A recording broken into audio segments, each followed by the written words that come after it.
ආයිබෝන් යාළුවනේ ඔයගොල්ලන් ආදරෙන් සාදරයෙන් පිළිගන්නවා මගේ YouTube channel එකට. ඔයගොල්ලන්ට කිරියෙන් මී පැණියෙන් ඉතිරෙන අලුත් අවුරුද්දක් වේවා කියලා ප්‍රාර්ථනා කරනවා. ගියසරේ මම හදලා තිබුණා වීඩියෝ එක YouTube algorithm එකෙන් යවලා තිබුණේ මගේ viewers අතරට. ඒ හින්දා මම හිතුවා නැවතත් YouTube එකට වීඩියෝ එක අප්ලෝඩ් කරනවා කියලා හිතුවා. පොඩ දවසකින් වීඩියෝ එකක් ගේන්න බැරුණා මට. ඒ පහුගිය කාලේ වින්ටර් එක හින්දා. වින්ටර් කාලේ සීතලයි. එතකොට අපේ බියර් හදන ඒවා පැසවන දේවල් වෙන්න කල් යනවා. ගොඩාක් කල් යනවා. ඒක හින්දා මම එහෙනම් අද ඕගොල්ලන්ට ගේන්නේ අමුතුම තාලේ වයින් එකක්. ඒ වයින් එක හදන්නේ මී පැණි වලින්. මේකට කියන්නේ මීඩ් කියලා. මේකට කියන්නේ මීඩ් කියලා. මීට් නෙමෙයි. මීට් කියන්නේ මාළුනේ, මස්නේ. මීඩ්. මේක හරි ප්‍රසිද්ධ දෙයක්. මේක හරි ප්‍රසිද්ධයි මේ රටේ සහ යුරෝපීය රටවල් වල. හැබැයි ලංකාවේ අපිට එච්චර මේක ප්‍රසිද්ධයක් නැහැ. මම දන්නේ නැහැ හේතුව මොකද කියලා. සමහර විට වෙන්න පුළුවන් මේ පැණි ලංකාවේ ගොඩක් ගණන් හින්දා වෙන්නේ නැති. එහෙනම් මේ සම්බන්ධයෙන් ඇත්තටම ගොඩාක් වීඩියෝ තියෙනවා. ඔයගොල්ලන් YouTube එකේ බලන්න පුළුවන්. මේක ගොඩක් කට්ටිය හොබි එකක්. එහෙම නැත්නම් විනෝදාංශයක් විදිහට තමයි මේ මී පැණි වයින් හදන එක කරන්නේ. ඉතින් මේකට විවිධාකාර රසයන් එකතු කරන්න පුළුවන්. දැන් මම හදන එකට සිනමන් කුරුඳු සහ කරනඹුන ඇටි දාලා මම ඒක ෆ්ලේවර් එක ඒ රසය ගන්න වෙනම රසයක් ගන්න හදනවා. ඉතින් එනම් බලමු මේකට අවශ්‍ය වෙන ද්‍රව්‍ය මොනවාද කියලා. ඉස්සලා මී පැණි තියෙනවා. මී පැණි කිලෝ 2ක් මං තියෙනවා. මී පැණි කිලෝ 2ක්. ඊට පස්සේ ඒක පැසවන්න මීඩ් යීස්ට් කියන එක තියෙනවා. ඒ කියන්නේ මේ මී පැණි වයින් වලටම හදන යීස්ට් වර්ගයක් තියෙනවා. ඒක ගන්න පුළුවන් මාකට් එකේ තියෙනවා. ඔන්ලයින් ගන්නත් පුළුවන්. ඊට පස්සේ මීඩ් නියුට්‍රියන්ට්. ඒ කියන්නේ මේක පැසවන්න හොඳට පැසවන්න දාන නියුට්‍රියන්ට් කියලා එකක්. ඉතින් ඒක ගන්නවා. ඊට අමතරව තව දෙයක් මම භාවිතා කරනවා කැම්ප්ඩන් ටැබ්ලට් කියලා. කැම්ප්ඩන් ටැබ්ලට් එක කියන්නේ මේකේ රෝහණ එහෙම නැත්නම් කෙලින්ම ගන්න මී පැණි වල තියෙනවා සමහර විට බැක්ටීරියා වර්ග. මේකෙන් කැම්ප්ඩන් ටැබ්ලට් එකෙන් මේ බැක්ටීරියා වර්ග මරනවා. ඒක තමයි මේ කැම්ප්ඩන් ටැබ්ලට් එක දාන්නේ. ඒක අපි වෙන වෙලාවට බලමු. ඉතින් එහෙමනම් අපි කෙලින්ම වැඩේට බහිමු. මම දැන් මේක මේවා කරලා තියෙනවා මේ මොනවාද සැනිටයිස් කරලා තියෙනවා. එහෙම නැත්නම් මේ ජීවාණුහරණය කරලා තියෙනවා. මම ඔයගොල්ලන් අර වීඩියෝ මගේ බලලා තියෙනවා නම් ජීවාණුහරණය කරන්න මම ගන්නේ මේ සැනිටයිසින් පවුඩර් එක බ්‍රූවරි ක්ලීනර් කියන එක. ඒක උඩින් දාන්න මගේ වීඩියෝ බලන්න. එතකොට ඒකට වැඩි විස්තර තියෙනවා. ඉතින් දැන් මම මේක ජීවාණුහරණය කරලා ඒ ද්‍රාවණයක් දාලා තියෙනවා. දැන් ජීවාණුහරණය කරනවා වෙන්න. දැන් මම මේක පොඩ්ඩක් ගසලා දාලා ඒ ද්‍රාවණය හලලා දානවා.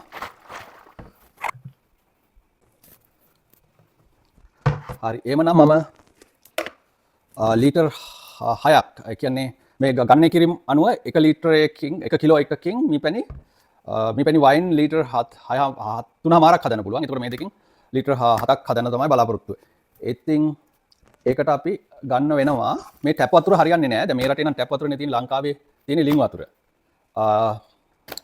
ටැප් වතුර හරියන්නේ නැහැ. මොකද ටැප් වතුරේ ක්ලෝරින් වගේ දේවල් තියෙන හින්දා මේක ස්ප්‍රින්ග් වෝටර්. ස්ප්‍රින්ග් වෝටර් කියන්නේ නැචරල් වෝටර් එකක් තමයි මේ බොක්ස් එකේ තියෙන්නේ. දැන් මම මේකෙන් ලීටර් 3ක් විතර දාගන්නවා මේකට. භාගයක් වෙන දාමු. ඉතින් ඒකට මම මේ සැනිටයිස් කරපු දේවල් ඔක්කොම තියෙන්නේ. මෙතන පොඩි මිලිලීටර් 500ක් වගේ එකක පාවිච්චි කරනවා මේක. මිලිලීටර් 500යි ලීටරයයි. දැන් මම ස්ප්‍රින්ග් වෝටර් ලීටර් 3ක් මම මේකේ දාගෙන ඉන්නවා දැන්. ඒ ලීටර් 3 දැම්මා. දැන් අපි මේකට මී පැණි එකතු කරන්න යන්නේ. දැන් මම කරන්නේ මේක කලත ගන්නවා ලීටර් කිලෝ එකක් දැම්මා. දැන් මේ ඔක්කොම සැනිටයිස් කරලා තියෙන ජීවාණුහරණය කරපු හැන් තමයි මම පාවිච්චි කරන්නේ. ඔයගොල්ලන්ට පේනවා නම්.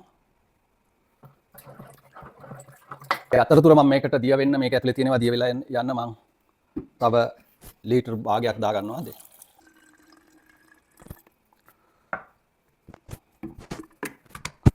දැන් මේකත් හොඳට කලත්තමු අපි මේක. අපි අනිත් මේ පැණි එකක් දාගමු මේකට. මේ දෙවෙනි කිලෝ එකක් මේ පැණි. එතකොට මම ඔයගොල්ලන් බැලුවොත් එන්නේ මේක කිලෝ එකක් කියලා තියෙන. ඉතින් මේක මම හිතන්නේ කිලෝ එකක බර තමයි තියෙන්නේ. මේක මම මේ වයින් හදන වීඩියෝ වලත් ඒගොල්ලන් කියන්නේ පැණි අවුන්ස් එහෙම නැත්නම් ඒගොල්ලන් කියන පවුන්ඩ්ස් කියලා. ඒ වලින් තමයි කතා කරන්නේ. මේ ඉතින් බර ප්‍රමාණය තමයි අපි බලන්නේ. අපි ඒක මික්ස් කරගමු ඉතුරු වතුර ටිකට ලීටර් භාගයට.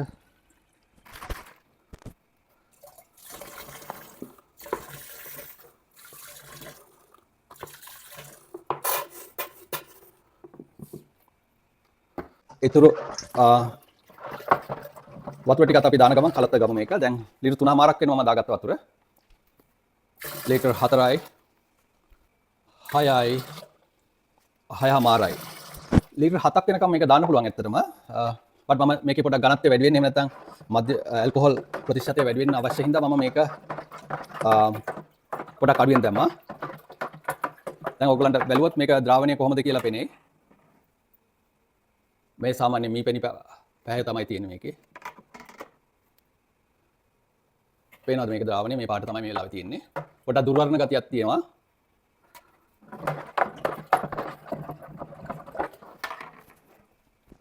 ඊට පස්සේ අපි කරන්නේ මේකට මම කිව්වා වගේ අර මේකේ තියෙන මේ නැචරල් හනි එහෙම නැත්නම් ස්වාභාවික මීපැණි ගත්තාම ඒකේ තියෙනවා කියනවා ඒගොල්ලන් මේ බැක්ටීරියා වගේ වර්ග තියෙන්න පුළුවන්. ඒකින්ද මේ කැම්ඩන් ටැබ්ලට් එකෙන් ඒ බැක්ටීරියා මරණක කරනවා.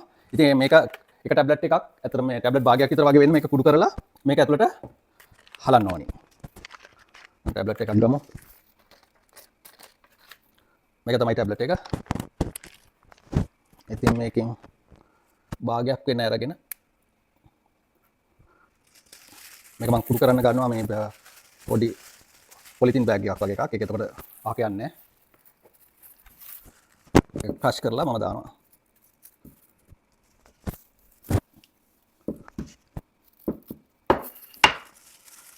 හරි. ඒක මම කුඩු කරලා මේ දාගත්තා. නැවත සැරයක් පොඩ්ඩක් කලත ගන්නවා. අපි එහෙමනම් දැන් ඊට පස්සේ වෙන්නේ මේකේ ඝනත්වය කොහොමද කියලා බලන්න ඕනේ අපි. ඒකට අපි ඝනත්වය හයිඩ්‍රෝමීටරයක් පාවිච්චි කරනවා. ඒක මේ ඔක්කොම මම සැනිටයිස් කරගෙන තියෙන්නේ. ඉතින් මම මේකෙන් කොටසක් අරගෙන හයිඩ්‍රෝමීටරේ දාලා දැන් බලනවා මධ්‍යස්ථාර කොච්චරක් විතර වගේ මේකේ හැදෙයිද කියලා. ඉතින් ඒකට අපි මේකට පුරවගමු මේකේ. මේක තමයි මේ වගේ පාටක් තමයි මේකේ තියෙන්නේ. පොඩි දුර්වර්ණ එහෙම තවරණ ගතියක් තියෙනවා මේකේ. ඉතින් අපි දාලා බලමු මේකේ ඝනත්වය කොහොමද කියලා. ඒකෙන් අපිට අවසානයේදී බලන්න පුළුවන්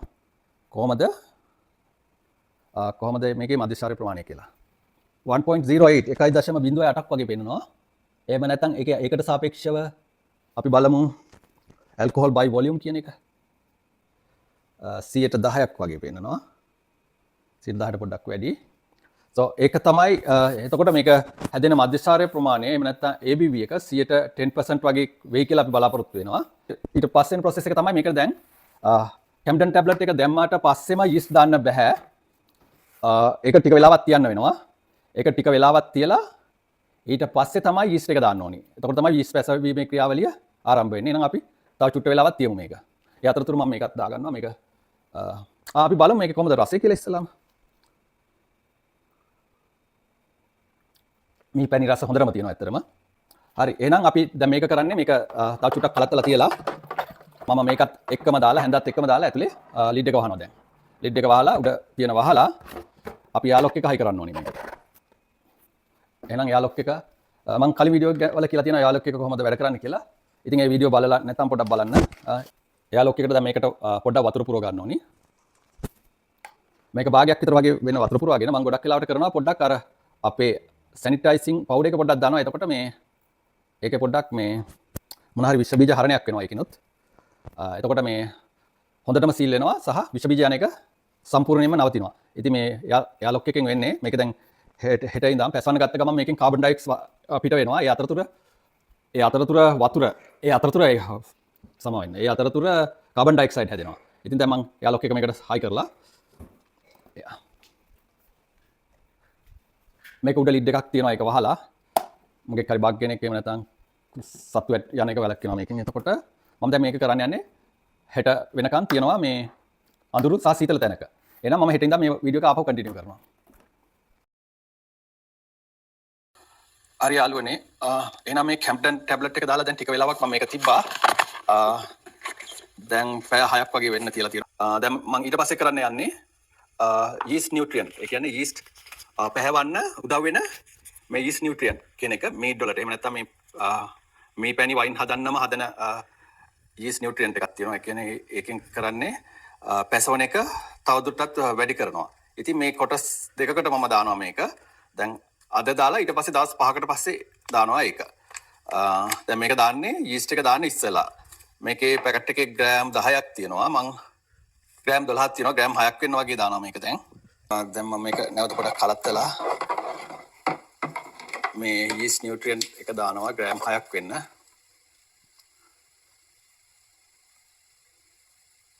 ග්‍රෑම් 6ක් වෙන්න තියෙනවා. ඒක දැන් මම ආපහු දාලා කලත් වෙනවා. හරි. දැන් මේක මතු පිටට මම yeast දාන්න යන්නේ. මේකත් ඇවිල්ලා මේ එහෙම නැත්තම් මේ පැණි වලින් හදන වයින් වලටම හදපු yeast එකක්. මේ කියන්නේ mead yeast කියලා. මේකේ ග්‍රෑම් 10ක් තියෙනවා. ග්‍රෑම් 10න් මම ග්‍රෑම් 5ක් වෙන දාගන්නවා ඒකත්. දැන් මේක මතු පිටට වෙන මම හලනවා ඒක දෙක. මේක දාලා උඩ විසිරෙන විදිහට තමයි දාන්න ඕනි. මේක කලත්තන්න අවශ්‍ය නැහැ. හොඳයි එහෙනම් දැන් මම ඒක yeast එක දාගත්තා. yeast එක දාලා දැන් මේක පුරුදු විදිහටම මේක උඩ බෝතලේ පියන වහලා අපි පැය 24ක් තියලා බලමු. කොහොමද මේක පැසවන විදිය කොහොමද කියලා අපි බලමු පැය 24කින්.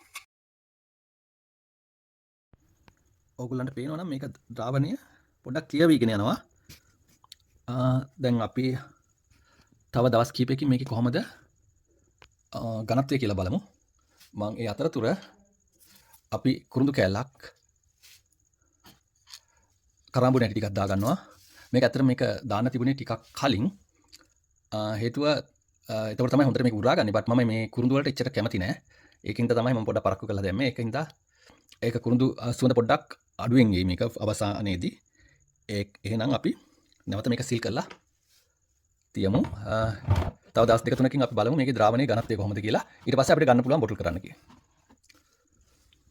එහෙනම් සීල් වෙන්න මේක හොඳට සීල් වෙන්න මූඩි හයි කරලා අපි තව දවස් දෙක තුනකින් බලමු මේකේ ඝනත්වය කොහොමද කියලා. ඊට පස්සේ අපි මේක බෝතල් වලට අසුරන වැඩේ කරන්න පුළුවන්. එහෙනම් ආයිබන් යාළුවනේ මේ සති 3කට පස්සේ අපේ මී පැණි වයින් එක ඉතින් සති 3කට පස්සේ කොහොමද කියලා පොඩ්ඩක් බලන්න මේක. මේක දුර්වර්ණ එකක් තිබුණ හින්දා දැන් ඔයගලන්ට පේනවා ඇති මේක අවර්ණ වීගෙන එනවා. අපි කරඬු මුංගු කරාඹු නැටි දාලා තියෙනවා මේකට සහ සිනමන් කුරුඳු දාලා තියෙනවා. ඉතින් දැන් අද කරන්න යන්නේ අපි මේ සති 3කට පස්සේ මේකේ පැසවලා ඉවරයිද කියලා බලන්න ඝනත්වය බලනවා. හරිද? ඝනත්වය බලන්න යන්නේ දැන් මේක අපි පොඩි සාම්පල් එකක් අරගෙන බලමු කොහොමද මේකේ ඝනත්වය කියලා. සහ ඒක අපිට කොහොමද රහ එන්නේ කියලාත් බලමු. ඔයගලන්ට පේනවා නම් දැන් මේක ගොඩක් අවර්ණ ගතියක් තමයි තිබෙන්නේ. පොඩි කහ පැහැයක් එක්ක තියෙන අවර්ණ පැහැයකට පත් වීගෙන එනවා මේක. අපි බලමු කොහොමද මේකේ රසය සහ සුවඳ කියලා. පැස්සපිට පොඩි අර රා වගේ සුවඳකුත් එනවා. රහ කොහොමද කියලා බලමු. ගොඩක් සැර ගතියක් තමයි පේන්නේ. දැන් අපි මේකේ බලමු ඝනත්වය කොහොමද කියලා. ඝනත්වය අපිට බෝතල් කරන්න පුළුවන්. ඝනත්වය බිඳුවට ඇවිල්ලා නම් මේකේ.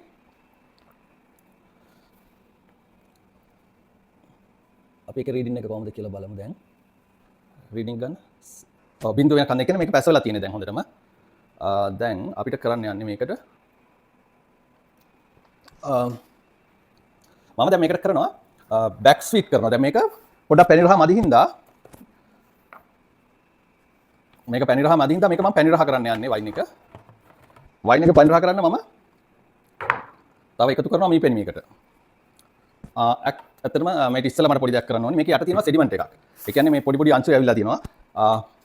ඒ අංශු ටික අයින් කරන්න මේක ඩ්‍රේන් කරනවා මම තව භාජනයකට. රයිට්? ඒකට මම තව බූලියක් මෙහෙම සම්බන්ධ කරනවා මේකට. දැන් මෙතන ටැප් එක ඇරියාම මේකේ මේක ටැප් එක මම අරිනවා. මේක ඔක්කොම මේ මම ජීවාණු හරණය කරලා තියෙන්නේ. ඉතින් ඒකින්ද වාදනයේ මේ බූලිය පිරිසිදුයි. හරි. දැන් මේක අඩිය තියෙන කොටස ඇරෙන ඉතුරු ටික මේ බූලියට පෙරීගෙන යනවා. දැන් මම පෙරී ගියාන් පස්සේ කරන ටික මම වීඩියෝ එක කන්ටිනියු කරන්න. ඔයගලන්ට පේනවා නම් අපි දැම්ම කරාඹු නැටි සහ සිනමන් එහෙම නැත්නම් කුරුඳු කෑල්ල තියෙනවා යට. ඒක මේකේ සෙඩිමන්ට්. එහෙම නැත්නම් පොඩි කෑලි ඉතුරු වෙලා තියෙනවා මේකේ. දැන් මම මේක හිමීට ඩ්‍රේන් කරනවා. ඒ කුරුඳු ඒ සෙඩිමන්ට් එහෙම නැත්නම් පොඩි කෑලි මේක ඇතුළට යන්නේ නැති වෙන්න. යා. හරි. එහෙනම් යාළුවනේ දැන් අපි පෙරාගත්තා මේ ලොකු බූලියට. දැන් මම කරන්න යන්නේ ලොකු බූලියෙන් නැවතත් අනිත් බූලියට ට්‍රාන්ස්ෆර් කරගන්නවා. හේතුව තමයි මේකේ තමයි යාලොක් එකක් හයි කරන්න පුළුවන්. දැන් මේ ලොකු බූලියේ යාලොක් එකක් නැහැ. එතකොට බැරි වෙලා හරි නැවත අපි පැණි එකතු කරන්න දැන් යන්නේ මේකට. පැණි එකතු කරාන් පස්සේ පැසවන්න ගත්තොත් මේ වගේ යාලොක් එකකින් ඒකට ෆැසිලිටේට් කරන්න ඕනේ මේ වැඩේට. මොකද හදන කාබන් ඩයොක්සයිඩ් එළියට යන විදියක් තමයි මේකේ තියෙන්නේ. ඉතින් ඒක අත්‍යවශ්‍යයි. ඉතින් අපි දැක්ක විදියට දැන් මේකේ මේ අපි ටෙස්ට් කරානේ මේ අපේ පැසලා තියෙන මීට් එක එහෙම නැත්නම් පැණි වයින් එක. ඒ පැණි වයින් එකේ තනිකර තියෙන්නේ දැන්ට ඇල්කොහොල් රහක් විතරයි. මධ්‍යසාර රහක් විතරයි තියෙන්නේ. ඉතින් මීට් එකක් එහෙම නැත්නම් මේ පැණි වයින් එකේ සාමාන්‍යයෙන් මේ පැණි රහ තමයි තියෙන්නේ. සහ එකට එක විවිධාකාර ෆ්ලේවර්ස් අපි එකතු කරනවා. ඉතින් ඒක හින්දා දැන් මම කරන්න යන්නේ මේක දැන් පැණි මේ වගේ රෝහණී එකතු කරන්න යන්නේ අපේ කටේ රහ එන විදියට. අපි කොච්චරක් යයිද කියලා බලමු. ඉතින් මම දැන් කරන්න යන්නේ මේක දැන් පෙරාගත සෙඩිමන්ට්ස් අයින් කරලා තියෙන්නේ මේක කොටස් ඉතුරු වෙච්ච මණ්ඩි අයින් කරලා තියෙන්නේ. දැන් මම ඒක මම දැන් මේක කරන්න යන්නේ මේක අපේ අනිත් බූලියට ට්‍රාන්ස්ෆර් කරනවා මේ වයින් එක. රයිට්. ෆර්මන්ට් එකට ට්‍රාන්ස්ෆර් කරා. ඉතින් ඒක හිමීට හිමීට වෙන අතරේ මම දැන් කියන්නම් මොනවද මේ පැණි වයින් කියන්නේ කියලා. පැණි වයින් කියන්නේ මගේ තියෙනවා මට ගත්ත පැණි වයින් එකක්. මේකට කියන්නේ මේ ඔරිජිනල් පැණි වයින් එකක්. අපි ඒක කොහොමද කියලා රස කරලා බලමු. ඉතින් මේකේ මේ අපි බීලා ඉතුරු වෙලා තියෙන ටිකක් තමයි තියෙන්නේ. මේක ඇත්තටම පැණිම පැණි රහ තමයි වයින් එක. මේ පැණි වගේ වයින් එකක්. ඉතින් මේක මම පොඩක් මේ අනතරතුර අපා ඉතුරු වෙලා තියෙන ටිකක් ටෙස්ට් කරලා බලනවා. ඔයගලන්ට පේනව නේද මේකේ පැහැ එහෙම. මේක තනි කර අර විස්කි වගේ පාටක් තමයි තියෙන්නේ. ඊටත් වඩා පොඩක් කනකම් හොඳට ක්ලියර්. හොඳටම ක්ලියර් මේක. දැන් අපේ මගේ වයින් එකේ තාම පැසවලා නැති හින්දා ඒක පොඩ්ඩක් දුර්වර්ණ ගතියක් තියෙනවා. ඉතින් මේකේ තියෙන්නේ මේකේ තියෙනවා සිනමන් රහක් සහ ක්ලෝව් රහක් එක්ක හදපු වයින් එකක් තමයි. සිනමන් සහ කරාඹු රැටි රස හොඳට එනවා. ඉතින් මම හැබැයි ඔයගොල්ලෝ දැක්ක විදිහට සිනමන් සහ කුරුඳු සහ කරාඹු රැටි දැම්මට මම ගොඩක් ඇඩ් කරේ නෑ. ඒකට මොකද මම පුද්ගලිකව කැමති නෑ කුරුඳු රහට. ඒකින්ද තමයි මම කුරුඳු රහට කැමති නැති හින්දා මම කුරුඳු සහ කරාඹු රැටි එච්චරම එකතු කරේ නෑ. ඉතින් ඒ කොහොම වුණත් දැන් මේකේ අනතුර වයින් එකේම තියලා අපි බලමු මේක මේක පැණි රහ ගන්න. දැන් මම මේකට මේ පැණි එකතු කරන්න තමයි යන්නේ. ඉතින් මේ පැණි එක මම මේක ගලවලා මේක ලේසියි. එතකොට දැන් මේ පැණි එකතු කරනවා මේකට. අපි කොටස එකතු කරලා බලමු. මොකද පැණි රහ ගොඩාක් આવුත් ඒකේ රහ වැඩි වෙන්නත් ඉඩ තියෙනවා.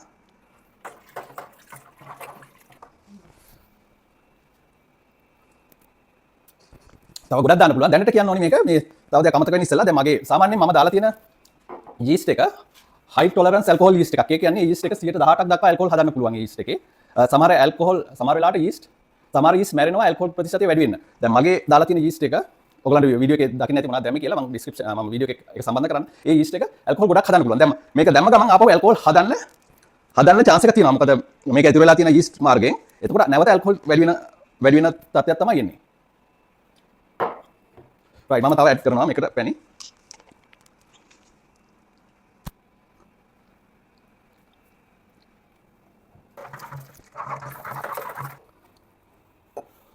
අපි බලමු කොහොමද කියලා. දැන් රස හොඳයි. දැන් මේ පැණි රස එනවා හොඳට. දැන් එහෙමනම් මම ඊටු ටිකක් මේකට ඇඩ් කර ගන්නවා. මොනවාද මේකේ තියෙනවා මේක නමලක් නැමුවාන් පස්සේ මේක යනවා මේකට. හරි දැන් අපි ඔක්කොම ටික දාලා තියෙන්නේ. ඒ කොහොම වුණත් මම අන්තිම ඔයගලන්ට පේනවා ඇති දැන් මේකේ පාට මේක අපි බලාපොරොත්තු වෙනවා පාට බලලා තව දුරටත් මේ වර්ණය ගන්න ඕනි නම් සීනි කරකලා කැරමලයිස් කරලා ගන්න දාන්න පුළුවන්. බට් අපි ඒක අවසානයේදී තීරණය කරමු ඒක කොහොමද කරන්න කියලා. ඒ කොහොම වුණත් මේක මේ අන්තිමටම ගත්ත ටික නිසා මණ්ඩි ටිකෙන් පෙරාගත්ත එක නිසා පොඩි දුර්වර්ණ ගතියක් තියෙනවා. ඒක අපි අවසානයේට දානවද නැද්ද කියලා අපි හිතමු. හරි එහෙනම් දැනට අපි කරන්න තියෙන්නේ මේක නැවතත් සීල් කරලා අපි දැන්ට සීල් කරලා මේක මෝඩියෙන් සීල් කරලා එයා ලොක් එක දාලා තව දුරටත් පැසවන්න මේක ඉඩ දෙනවා. මේක අපි අඳුරු තැනක නැවත තියනවා මම. සහ මේක දැන් පැසවන්නද කියලා අපි බලලා ඊට පස්සේ මේ වගේ බෝතල් වලට මේ වයින් හදන්නම ගන්න බෝතල් විශේෂයක්. මේක කියන්නේ ෆ්ලිප් කැප් බොටල් කියලා. ඉතින් මේවට මම බෝතල් කරනවා. මම වීඩියෝ එක නැවත කන්ටිනියු කරන්නම් එනං. තව දවස් කිහිපයකින්. හොඳයි යාළුවනේ. එහෙනම් අපි මේ පැණි වයින් එක හරියට මාසයකට පස්සේ තාත්තේ තමයි මේ තියෙන්නේ. ඔයගලන්ට උඩින් බැලුවොත් දැන් මම මේක ඇරලා මාසයක් තිස්සේ දැන් මේක පැසවනවා. උඩින් බැලුවොත් මේ වගේ ද්‍රාවණයක් තමයි තියෙන්නේ. පොඩ්ඩක් දුර්වර්ණ ගතියක් තියෙනවා ඇත්තටම. ඔයගලන්ට මම එදා පෙන්වුවා වගේ මේ දෙම නැත්නම් හරියටම පැණි වයින් එකේ වර්ණය තමයි මේක. මේක අල්ලන්න මේක තමයි හරියටම පැණි වයින් එකේ වර්ණය. ඒකේ කැරමල් වගේ පැහැයක් ගන්න පුළුවන් අපිට. ඒකට අපිට කරන්න තියෙන්නේ කැරමලයිස් කරපු sugar සීනි මේකට හලලා පාට වෙනස් කරන්න පුළුවන්. මම ඒක කරන්න යන්නේ නැහැ මේ වෙලාවේ. ඉස්සලාම අපි බලමු මේකේ ඝනත්වය නැවත කොහොමද කියලා. තවදුරටත් පැහැවෙන්නේ නැහැ කියන తত্ত্বය අපි කන්ෆර්ම් කරගන්න ඕනි. මේ වගේ වර්ණයක් තමයි තියෙන්නේ. පේනවාද? වර්ණේ පොඩි වෙනසක් තියෙනවා. Original made. එහෙම නැත්නම් ඔරිජිනල් පැණි වයින් එක ඇත්තට මේ වගේ ඉන්ඩස්ට්‍රි එකේ තියෙන ඔය වගේ එකක්. බට් අපේ හැවිද්දලා තියෙන මේක. බට් කෙසේ වෙතත් මේක පාට කරලා ගන්න පුළුවන් අපිට මං කිව්වා වගේ කැරමලයිස්ඩ් කරපු කැරමලයිස්ඩ් sugar දැම්මොත් කොහොමද අපි බලමු මේකේ රසය කොහොමද කියලා. හොඳටම තියෙනවා රස. අපි දැම්ම අර සිනමන් රහත් එක එනවා සහ කරඳමුංගු කරඹු නැටි රහත් මද වශයෙන් එනවා. අපි නම් මේකේ බලමු ඝනත්වය. එහෙම නැත්නම් මේකේ කොහොමද අවසාන ඇල්කොහොල් ප්‍රතිශතය කියලා. එහෙනම් අපි මේක දාලා බලමු කොහොමද මේක රීඩින් එක එන්නේ කියලා. ඕකේ. ඒක පල්ලෙහාටම යනකම් යනවා. තාම ඇත්තටම අපිට තා පොඩ්ඩක් පුරව ගන්න වෙනවා මේකට චුට්ටක්. එතකොට හරියටම මෙන්න මේ ඩොට් එක ඉස්සරහා තියෙන්නේ 0යි. ඒ කියන්නේ 0.0යි කියන්නේ තවදුරටත් මේක පැහැවන්නේ නැහැ කියන එක. ඉතින් අපිට දැන් බෝතල් කරන්න ගන්න පුළුවන්. හරි. එහෙනම් අපි බෝතල් කරන්න ගන්නවා.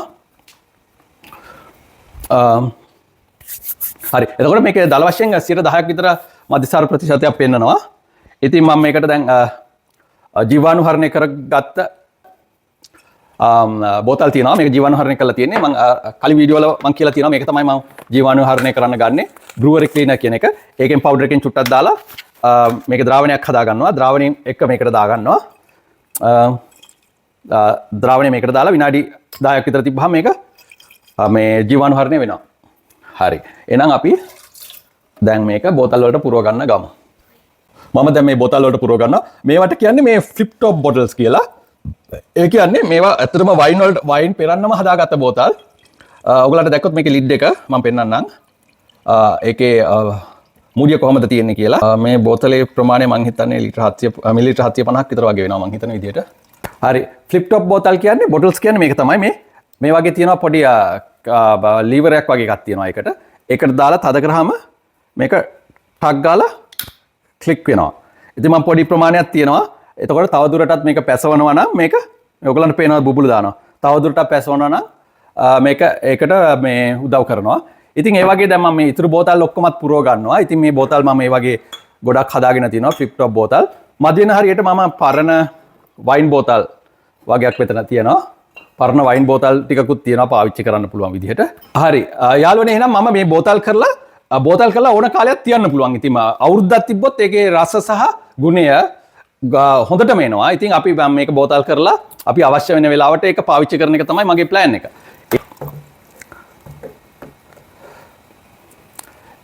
එහෙනම් මම ඔයගලන්ට විස්තර කරේ මේ පැණි වයින් හැදීමේ ක්‍රියාවලිය. පැණි වයින් එහෙම නැත්නම් මීඩ් හැදීමේ ක්‍රියාවලිය. ඉතින් ඔය වීඩියෝ එකට කැමති නම් ඔයගලන් ලයික් එකක් දාන්න, යාළුවන්ට ෂෙයා කරන්න, මගේ channel එක subscribe කරලා නැත්නම් තවදුරටත් මේ වෙද්දි subscribe කරලා නැත්නම් subscribe කරන්න. එහෙනම් මේ වගේ රසවත් වීඩියෝ එකකින් මී පැණි වගේ වීඩියෝ එකකින් අපි ආපහු හමු යමු. ජය වේවා. cheers.